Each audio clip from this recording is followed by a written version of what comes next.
Welcome in Irish Nation to YSN Live. Tim Corso here with Bryce Crofford, starting offensive tackle on the Ursuline Irish offensive line ahead of the 2024 season. A lot of expectations for this group, and Bryce, thanks for joining me. So you're coming back as one of the two starters that returned on the offensive line, and that's supposed to be another strong point of this Ursuline team this year. How has that offensive line been coming up as well as you, and how are you looking forward to the season? I'm ready for the season. Very excited. We got a lot of guys repping in, trying to fight for varsity spots. And so, the offense coming back this year, a lot of skill coming back, and it's going to make your guys' job a lot easier, as complementary football tends to be. If everyone does their job, it ends up helping everyone out. And how nice is it having that skill around you to maybe, okay, if you guys have a bad play that they can pick you up, or vice versa, if they have a bad play, you can pick them up. How nice is that? It's nice because sometimes, like, when they make a big play and, like, we kind of slack, it picks up it, and it just, like, kind of covers it up a little until we get to film and we get yelled at. Right. But they're like big plays cover up our little mistakes. Right, exactly. And you've been in this program for a while now, and you're starting the last couple of years. So how's that journey been from freshman year all the way to now, to kind of earning that spot, JV to varsity, and now being one of the more established players on this team? It's been good, man. It's like I was always behind like all-state players like Isaac and Brian. Like never really got the chance to show myself and prove myself into the varsity team, and then I got thrown in my junior year, 14-game starter. It just really helped me grow and become the best player I could be. Right, and now on the offensive side of the ball, you're playing that really good defense every single day in practice, and I'm sure that the phrase iron sharpens iron, and that's certainly applicable to the situation you guys have, because how is it going up against that defensive line and that defense every single day in practice? Yeah, it really pushes me. It's hard. They're good, man. Yeah, and so on the defensive side, a couple of your teammates, who do you think is going to make a huge impact on the defense that we got to look out for?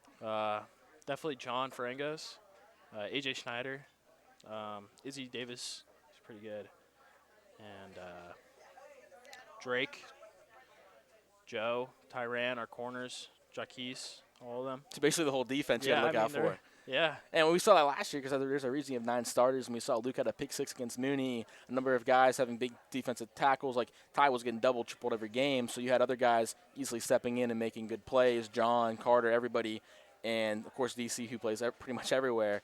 And now with the offensive side of the ball and a new quarterback, I'm sure it's a little different for the offensive line. I'm sure cadences obviously are very similar in terms of, like, the structure the coaches have put in, but with a different quarterback, obviously things are a little different for the offensive line right away. How is that kind of been gelling with DC stepping in behind the center?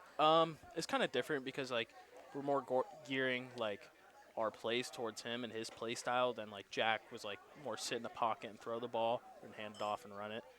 DC's, like, big playmaker. He's shifty. Like, when he takes off and runs, he's good with it. Especially with the RPOs, too. You got to make sure you don't get upfield too quickly, because obviously they got to get rid of the football while they're just handing it off or throwing it. But now you kind of put in the element of not only are you running with your running back or throwing like a quick slant or a little bubble, but now DC can also keep it on the RPO.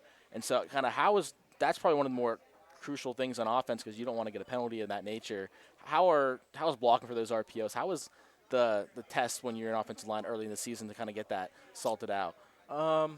Rarely there's ever, like, illegal man's downfield, because, like, the RPOs are, like, really quick before we can even get that far going. Right, exactly. And you got Walsh week 1. It's a really good team, of course, as are most of the teams on your schedule this year. But looking ahead to week 1, what are you guys expecting from them? And just kind of tell me what the rundown is on Walsh Jesuit, so what we're going to see on Thursday. Expect them to be very physical, very well-coached team, very disciplined, big up front, strong, and, like, sound. And so, of course, the battle of the trenches, that's where you come in and a lot of your offensive and defensive linemen come in. And they're a big team, as you said, very physical.